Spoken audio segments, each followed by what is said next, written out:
Okay, so today we're doing something completely different from what I normally do. I'm going to be reviewing Dead Space 1, the original, 2, and 3, all in the span of this video. So if you're interested in one or the others, future editor me, who's going to be stuck doing this later in the future, hey you, put the times here, put the timestamps somewhere up here. You'll figure it out, it's your job, not mine, future me. And now that that's out of the way, I will not be holding back. There will be spoilers for all of these games, included my explanations of the games and my general review theresuch of. So, buckle in. Hopefully I can keep this one short. We have to start with the original, which is Dead Space 1, the game that came out in 2008. Now, when I personally got this game originally, I vividly remember it because I was young and super duper excited for it. Now, I had received a PS3 for Christmas from my grandmother. And I remember that vividly because growing up, we were not rich. But my grandma wanted to spoil me because she loved me oh so much. And I had other Christmas money that was backed up, and some leftover birthday money from the year before that I just never spent, because spending money was always kind of looked down on, frowned upon as a kid, just because of how tight the situation was on a day-to-day basis for us. But I remember after getting that PS3, my grandma told me, go out and get yourself some new games, have some fun. I remember this because it was right as I was going into my sophomore year of high school. So that was 2009. And I went to the GameStop where they're getting ready to release Dead Space 2. And I'd heard so many things about how this game was not that scary and such a good experience, and young dumb little me, who was still absolutely terrified of everything, said, well, there's the first one in its red box, the greatest hits from PlayStation, and there was the pre-order for the second one. Let's get it. And so I went ahead and got me that. I got home with the first one, and that same very day uploaded it and started playing it at close to 10 p.m. at night.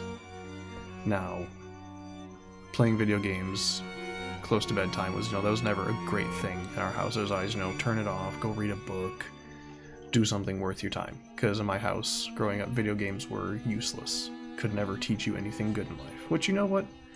With Dead Space, I'll fight that. There's an argument there. Yeah, it really didn't teach me much except for aim for the arms. But I remember being young and thinking, man, this is going to be so cool. I finally get to play like a grown-up feeling game. Because even though it was rated M for mature, GameStop, when they see someone walk in to buy games after the holidays, just goes, whatever. And I remember spending the entire 10 until about midnight when my parents finally kicked me off my PlayStation, told me go to sleep. Absolutely crapping my pants. I was terrified. And to this day, I still find the game a little spooky at times because I've forgotten, in all my infinite wisdom, where all the jump scares are and all that other good stuff. And nothing quite compares to how visceral the game really is. Now, with that out of the way, I'm going to do the one thing I rarely ever do. I would like to applaud EA Games, or EA Redwood specifically, for kickstarting this series. Something about this game is so different in a sea full of zombie games and third-person shooters, they somehow found a way to make it scary, to make it new, to make it a challenge. And it has yet to be recreated, in the sense that no one else has tapped that market. The only other game that came close to tapping the exact same market was Fear, which I believe predates Dead Space, but that's a first-person shooter. And just the sheer terror of the unknown of space, zombies that weren't traditional zombies, unknown threats, all that stuff made for such a perfect game. Was the game itself actually perfect? No, there's issues, there's flaws, there's bugs. One of the bugs is in my playthrough where I decided to fall through the world because I stood on an elevator wrong. That's always been in the game. So to define what Dead Space did correctly, we need to look at how they presented the story. Now, almost every game out there is guilty of journals, text logs of some sort, some audio recordings to try and tell their lore. And that's just good, good storytelling, good exposition.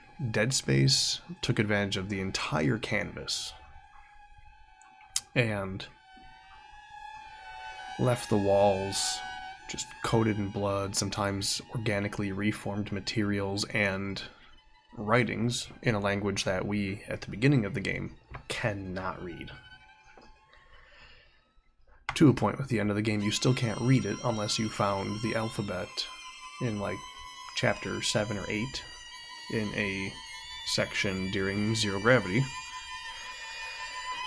And it's all the people of the Unitology religion and people afflicted by the real big bad, the marker, having delusions, breakdowns, mass hysteria. And they do their storytelling so well. Like, most of the writings are scratched in like metal on metal. The other half are done in blood, which, I mean, come on, you can't get much more gory than that. Aside from being assailed by all sorts of creatures that were at one point human, this game bumps up the body horror level that no other game really touched. I mean, the last time we got grotesque body horror was Left 4 Dead. And I mean, they did a pretty good job in Left 4 Dead. You're able to visually discern what's about to happen to you based on what you see coming. The same way happened with Dead Space. Every time a new creature is introduced, you have a new wave of terror of, oh god, what's it gonna do? And then it does exactly what it's gonna do, and you have to learn how to adapt quickly. They never introduce a new creature in a pack. It's always introduced as like a one-on-one situation. And then after that point, it's fair game. They will start beating your ass senseless, left, right, hand over hand. And the game does such a good job between ambient lighting, regular, like, flickering lights. The orchestration plays a really big role in how spooky the game is, and everything about it dials it up to 11. Like, I'm not big on scary games. I hate scary games. They're terrible. They terrify me. I'm still scared of them to this day. Even though the only thing we have to fear is fear itself. Fear is personal.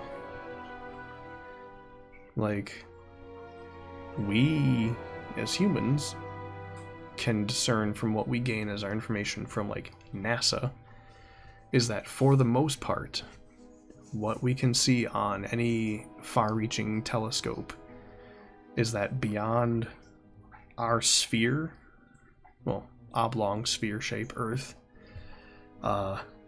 there's nothing to what we know.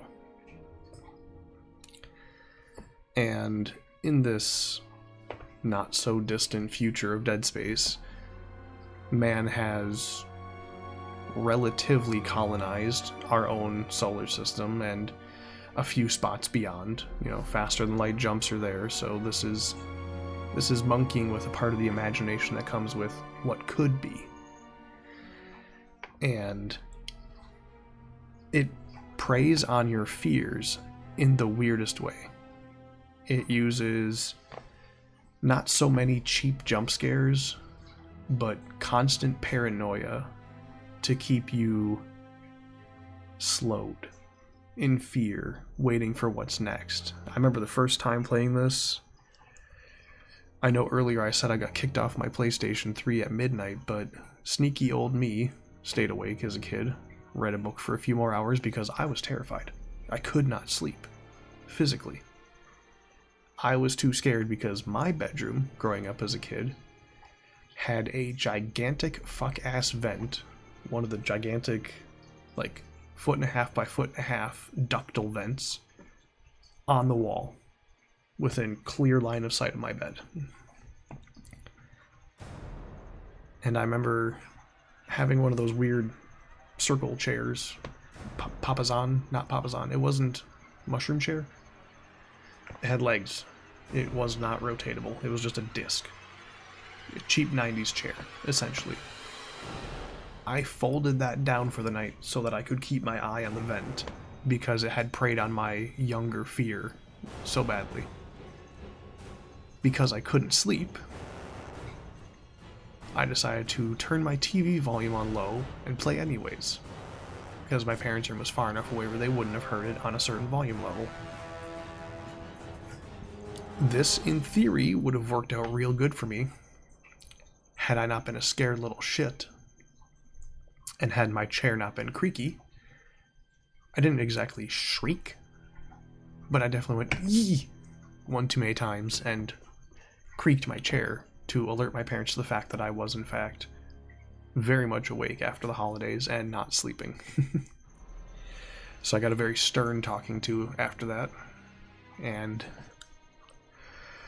was forced to not play it after the nighttime. It took me the next week of very short bursts of playing to play it, to get it done, between my parents' rules and my general being terrified of the game. Masterfully done? Yes.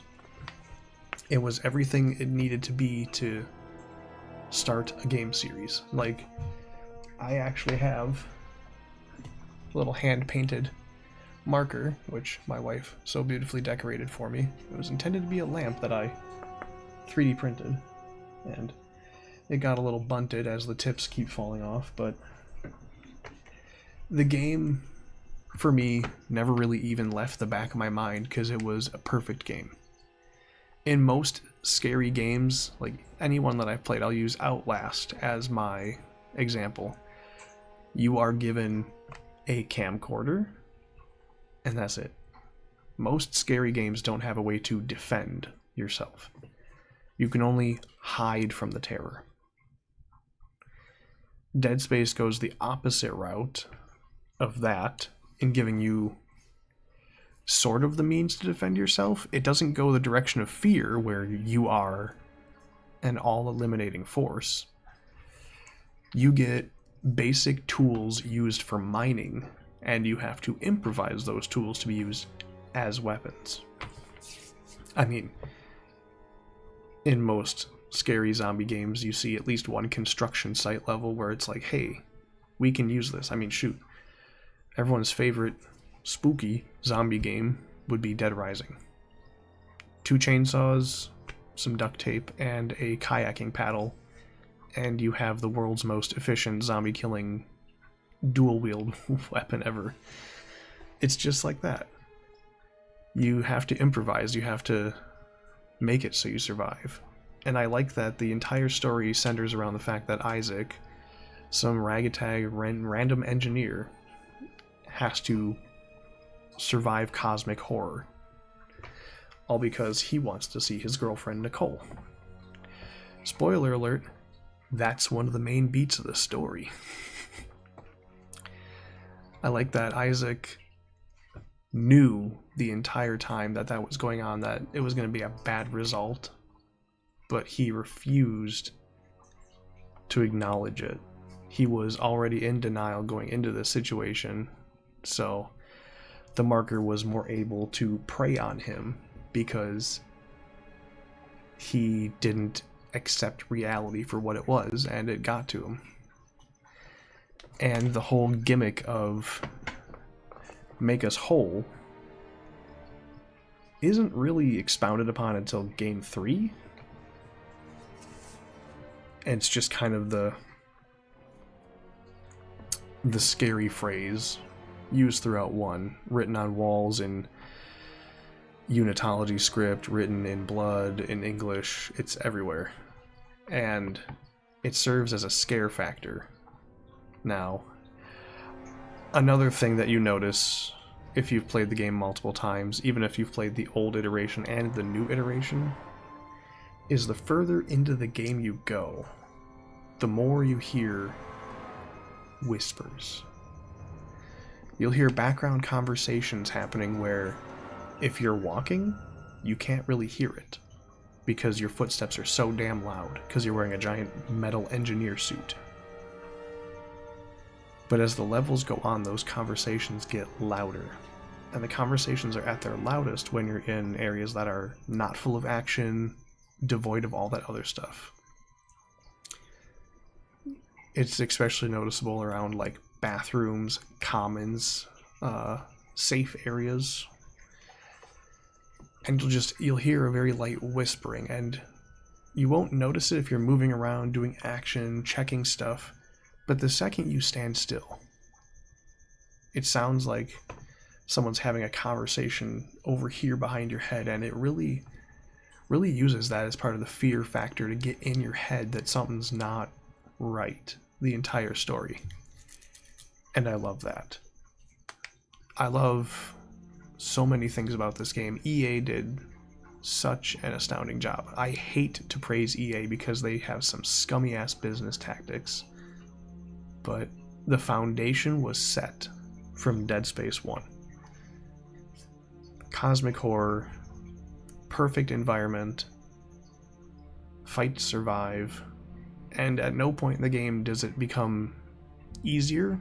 I've played it on easy, played it on normal, I played on hard. I did an impossible run back on the PS3 days because who doesn't want to? And I saw some of that bleed into how I played this game. I was saving more often than I wanted to, simply because of that one glitch where I fell through the elevator to see if an old bug still worked, which it did. And I was afraid of how many other instability bugs would happen, because this is quite an old game. And my PC is running some pretty new tech in comparison, so, you know, too many cores could have a glitch, I could fall through a wall, a necromorph could be invisible. Weird shit happens with old game ports. Especially with companies like EA who don't really care about previous stuff, they just want the money. So I saved all the time, which is pretty against the code, but for like 80% plus of the game I used just the plasma cutter, and when I ran out of things to spend nodes on between my rig, my air, my telekinesis, and the plasma cutter itself, I decided to buy the larger plasma cutter because the line gun is very reliable for its damage and does a pretty good job of just removing necromorphs from in front of you. The bomb is it works, I guess. I think through the entirety of Dead Space, they really don't give you any opportunity up until like Chapter 8, when you're basically beefed out, maxed out from getting credits, nodes, hidden secrets and stuff, to feel any kind of power fantasy. Up until Chapter 8, you're basically surviving and checking your corners, checking your back, and it's refreshing, because I've seen so many playthroughs of this game where you can see a seasoned veteran compared to a new player based on how paranoid they are. You don't see someone who's played this game 30, 40 times checking their corners, not doing things. Like, this game both rewards and punishes exploration. That is something you do not figure out until you've played it 3-4 times. There's rooms that are locked with power nodes, which is a very valuable, 10,000 credit resource that you rarely ever find out in the open. So you want to keep power nodes on you for that. Upgrade benches are randomly scattered throughout the levels. And it's not like it's easy to get to them either, because like they'll be in the middle of a big wide open room where you're first to choose, do I want to upgrade my weapon and turn my back to the big spooky vent, or do I want to just keep walking? The game makes you think about these kind of things. And I've noticed on my most recent replay here, the game makes you choose action over inaction. Like, you could just purchase nodes the entire game, and the game would have less things to throw at you. But every time you pick up a power node in the game from one of the little blue wall boxes, it is almost instant that it drops some bullshit on you. It could be 1, 2, 13 necromorphs in the next couple rooms. It could be a surprise jump scare. It could be the little weird walking Doritos with legs come out of a box to attack you. It could be anything.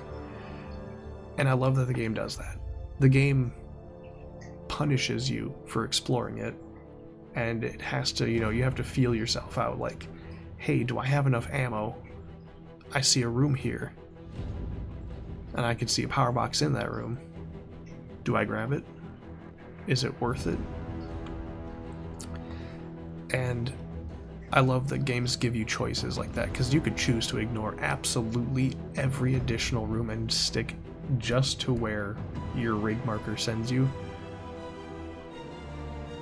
and you'd be missing out on so much.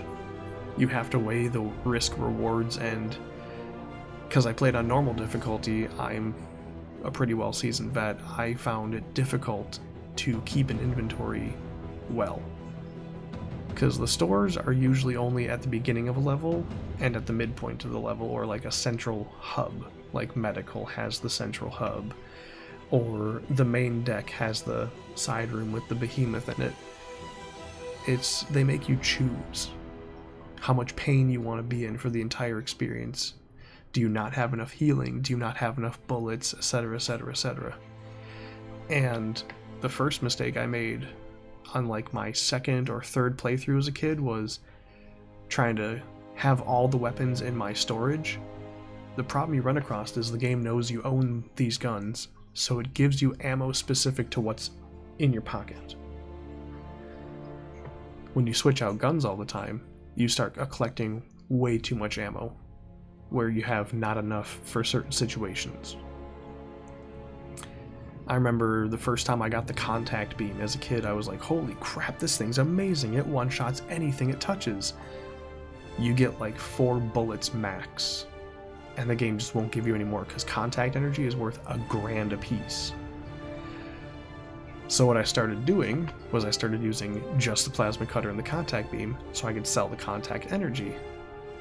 I don't know if it's hard-coded into the game or if it was just a calculated skill issue as a kid.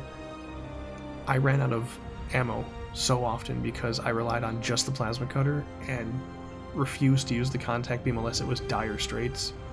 The game didn't give me enough ammo because it was so focused on contact ammo once every like 50th chest.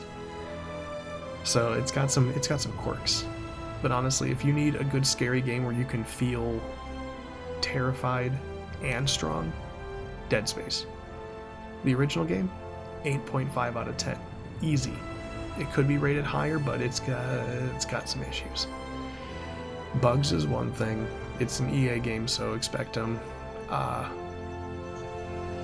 The biggest one for me personally is the zero gravity sequences. Now, I know the PlayStation 3 had very limited graphical fidelity and memory to use, but they really fucked it up.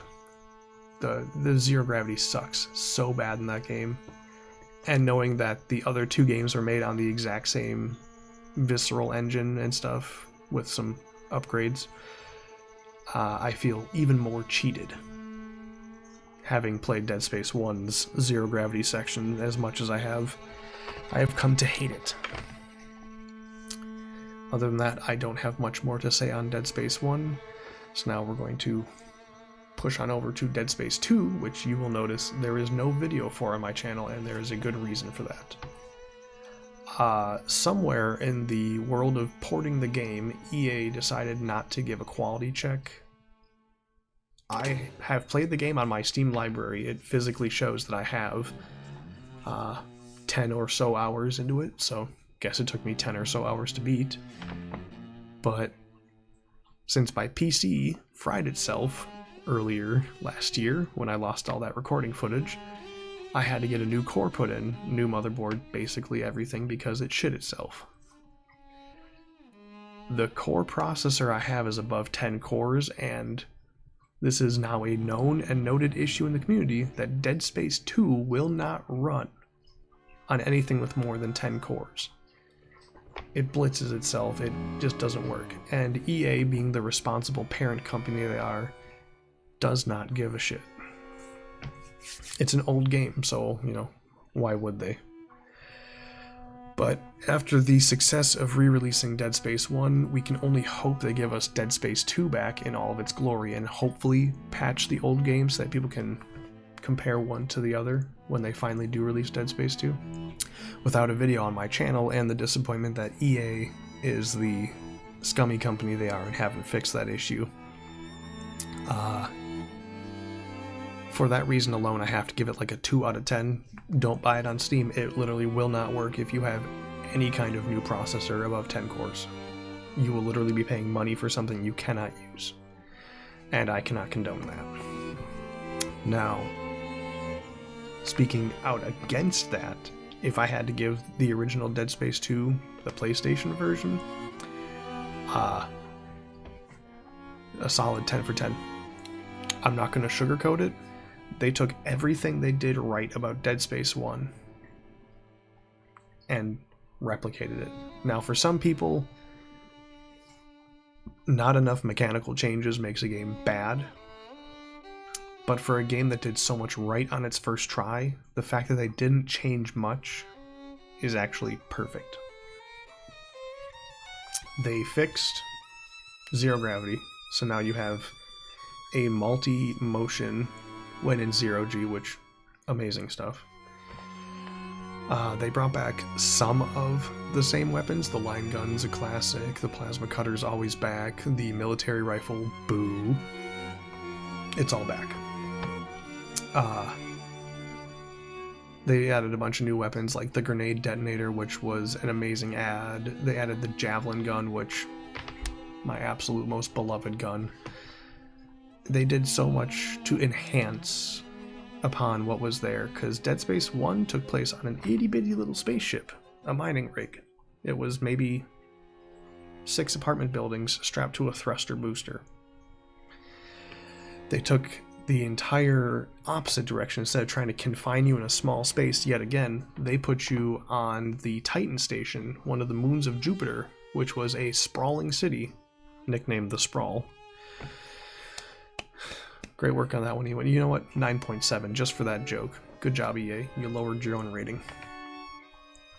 And they gave you bigger, more open spaces, a place where Unitology was wider accepted because it wasn't in EarthGov. And they brought a whole new perspective to absolutely terrifying fucked up. Now, Dead Space 1 had the little necromorph babies with the 3 little tentacles on their back, which we just kind of put in the category of babies. Those are closer to like mid-toddlers, like age 3-4 kind of thing, like just past crawling. Dead Space 2 cranked up the fucked up level by putting actual babies in the game. Babies that explode and travel in packs. You find a lot more of the weird bat necromorphs that reanimate bodies rapidly. That's how the entire game starts. I mean, it's so much more. And the new additions of the newer necromorphs was not entirely necessary right off the bat, but they made it work.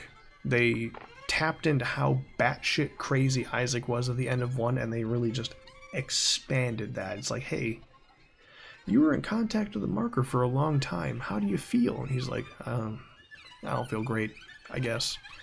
And the whole big trip at the end of the game is that they took memories from people who were in contact with the marker to start rebuilding new markers because they didn't learn their lesson the first time. Now, I don't like that Dead Space 2 also has to have a 2 companion system the same way 1 did. We had Private Daniels and Hammond in the first game. In the second game, you get Ellie Langford and I want to say his name is Matthias Strauss or Dean Strauss. 2 very different first names, but last name is Strauss. Strauss is also marker survivor, just like Isaac. He is absolutely batshit crazy. He has rapid hallucinations, freaks out, is really sensitive to like loud noises, flashing lights. He's lost it. He's in the complete meltdown stage. He's probably a stage or 2 further than Isaac. And they're on this giant space station in the active decomposition of society. Now, Dead Space 1, we'll say that there was like a gap of time before EarthGov could send out the engineer. So the ship had time to break down. The few people that were still alive when you got there, it's a miracle they were. The Sprawl, you wake up and things are just beginning to break down. Like, all hell is actively breaking loose as you're getting there. So you're seeing rapid transformation of the standard necromorphs, sprinters, the weird bat things. They have the weird teenage necromorphs that got introduced, the Jurassic Park sprinting raptors. Like, they added a whole bunch of stuff. And it felt absolutely appropriate. They once again dialed up the body horror. They didn't leave anything out. They put you in challenging situations where you had to choose. I think, to my memory, they got rid of node doors. Pretty much everything was open unless it was locked from the other side, which it's a bad gaming trope EA didn't need to buy into, but they did. And it was, by all means, perfect. They let whatever writers were doing drugs off of all their drugs and let them go through severe withdrawals because this game had some grotesque body horror. It was really fucked up. And I remember when Dead Space 2 initially came out, I died more than anything just because I remember Dead Space 1 had some really gruesome death scenes, and they brought back that gruesome for Dead Space 2. I got dismembered so many times just because I wanted to see what they added. Mind you, this was only like a few months down the road from Dead Space 1. I was still crapping my pants playing it the entire time because I'm a scared little kid. But like, it was cool in the gory sense. Because most games of the time, you shoot someone, they die. Like, I played the Uncharted series with some of that extra money I had, because I think Uncharted 1 and 2 were out at that point in history. And like, Nathan Drake is just a regular ass dude. You can get shot by a gun like 80 times, just sit behind a wall, you'll feel better in a little bit. Grab a grenade, throw it at those guys, they'll die right away. But like, if you land a headshot there, they just die. There's no gratuity, there's no blood splatter, you don't make a canoe out of anyone's skull, like, it's just how it is. Dead Space flips all that on its head. Like, every other game series is very quiet about how deaths happen. Like, oh man, you shot something. Maybe an arm will break off, or like, you'll see some open wounding or some splatter on the chest. Because not a lot of games like to get into the visceral side of those things. Where Dead Space shines is the visceral side of things. They amped it up to 10. When arms break off, it wasn't clean like it was in the first game. The first game would just be a little red ring around where the arm was, and like a PNG of a bone, which, again, it was the first game in the series. They were trying something new. When it came to Dead Space 2, if you weren't using something accurate like the plasma cutter or the line gun, if you were using like the military rifle, the arms would come off a little scuffed. It would be hanging flesh. It would be stuff like that. And back to what I said earlier, since I got sidetracked, tapping into Isaac's batshit crazery, throughout the game you have to deal with, you know, random necromorph attacks. You also have to deal with Isaac physically attacking himself. I remember, to this day, one scene of going through one of the crawling in the vents sections, which they added that to the game, and that was absolutely terrifying as a kid. You come out of it, and you think you're being attacked by someone, so you're sitting there mashing the button while you try and keep this person from stabbing you in the face, just to realize it's you. You're just holding a syringe there trying to poke your own eye out, because the marker wants you dead. And the marker is all up here for Isaac, and has got a real good stronghold on him. Now, throughout the entire game, you are trying your damnedest to stay alive, and I believe you meet Strauss way before you meet Ellie. And Ellie just does not trust you. Which, why would you trust anyone in a situation where everything went from being really normal to really fucked up in about a 6-hour span? So, throughout the game, it's constantly trust up, trust down, trust up, trust down, trust up, trust down. And it really, it puts a task in your brain to do what you can to explore as much as you can, because this game doesn't try to, you know, hold doors. It wants you to explore it. It wants you to look around more and cause more issues. And it still rewards exploration, asterisk, but it definitely punishes you a lot harder. I wish I could play this game again. I really want to, and I pray that they actually re-release the game, because as shitty and scummy as EA is, they did some justice to Dead Space 1. I don't love that they added backtracking for side quests, or the whole rig security clearances. That maybe that's just a me opinion when they remade 1, but if they remake 2, I would like to see them genuinely try again. They made Dead Space 1 great again. Maybe they can do the same with 2. I will keep the hope in my heart, but not keep my breath held. It's EA. So, again, 9.7 out of 10. EA did themselves dirty and canceled their 10 out of 10 by calling it The Sprawl. We will now be transitioning over to Dead Space 3. So I finished Dead Space 3, and in the politest way possible, fuck you, EA. That is the worst thing you've ever produced next to the infinite quantities of FIFA slop you put out every year. This game kept the core elements of Dead Space 1's terror, which I can appreciate, put it on a few different settings, which were all very good. They got that right. I like what they did. They put paid monetization for suit skins that do absolutely nothing for you outside of visuality, and resource packs so that you could build better guns. And they put it directly into the base game, along with a multiplayer campaign that they locked a third of their trophies behind. Where this becomes an issue, Dead Space 1 and 2 were made really close together and were like lightning in a frickin' bottle. It was great. Dead Space 3 didn't come out until February somethingth of like 2013, 2014.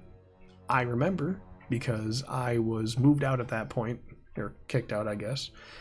I had to hike my ass all the way across my city, which is like a solid 6-7 miles, in the snow, go to EA for an early release of the game, or not EA, GameStop, for an early release of the game. And I was thinking, man, Dead Space 3, finally, they gave us another one. We're so back. And it was a blizzard that day. The parking lot was empty. I went there. There was one employee inside. I was like, hey man, I'm here for my pre-order of Dead Space 3. He's like, oh, you're the one? I was like, what do you mean the one? He goes, you're like the only person that pre-ordered this game. I was like, oh, how many copies have you sold today? He's like, this one. And it was at that point that it struck me, even in my young age, that the series lost itself. Like, people were not excited about it.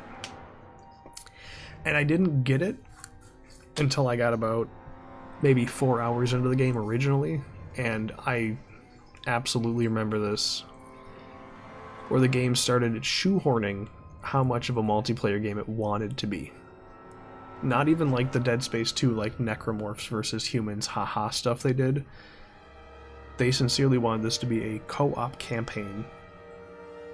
They tuned the game to be co-op, and you couldn't even like really do couch co-op. It had to be 2 different people with PlayStations playing the same game. And even at that, EA and their infinite wisdom had the crappiest servers in history. I had one other friend who even got this game back on release. We couldn't play half the game because it kept fuzzing out, having connection issues, and it was just overall terrible.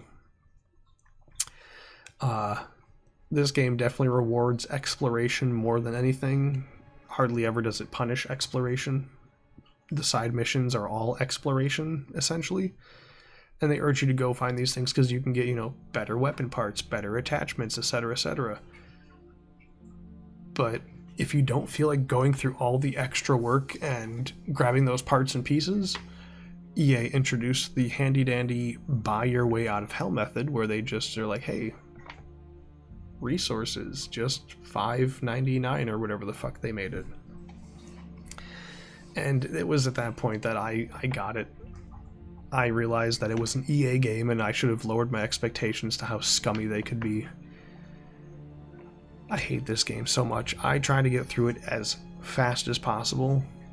The game still has some good, genuine jump scares. They still have a great bitchin' soundtrack, and, you know, it finally brings the whole mystery from the first game full circle. You know, oh, make us whole? Oh, it's a moon.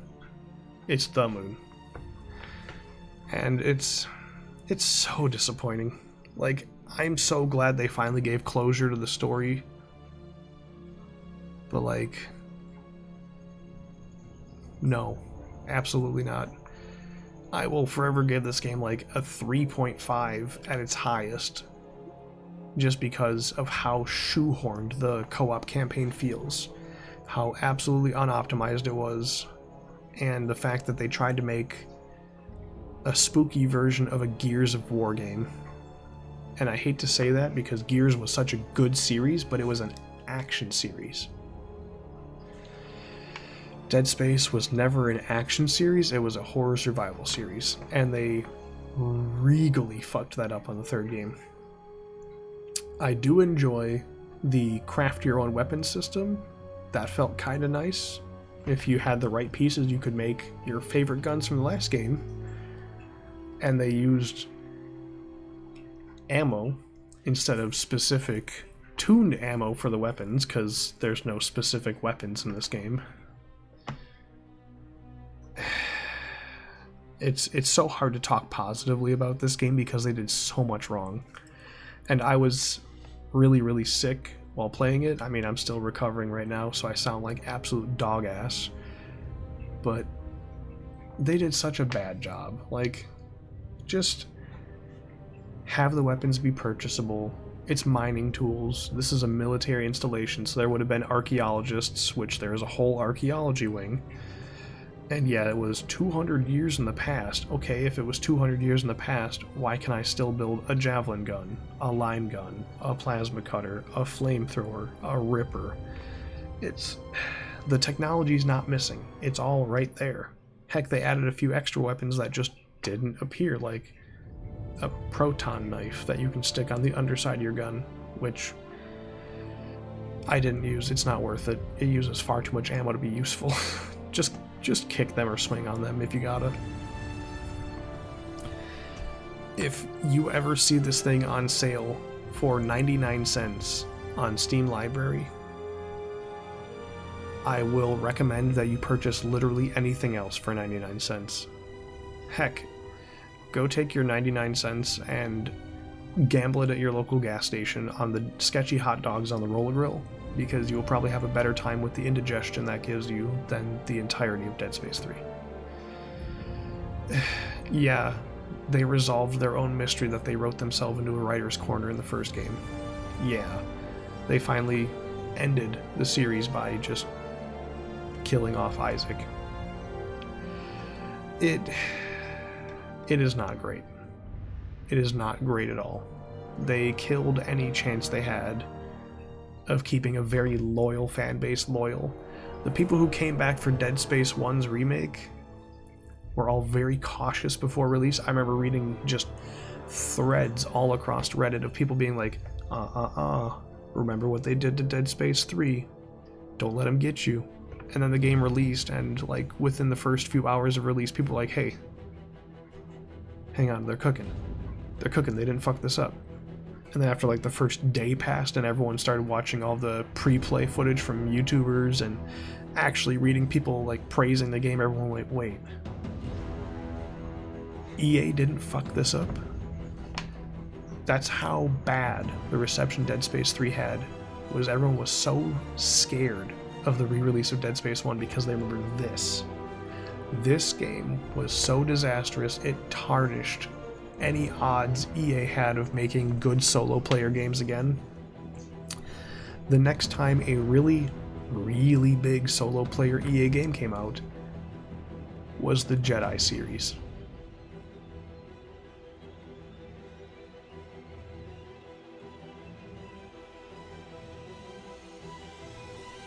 And I've already played that, I've already reviewed it, and I believe I said the same thing I said in this.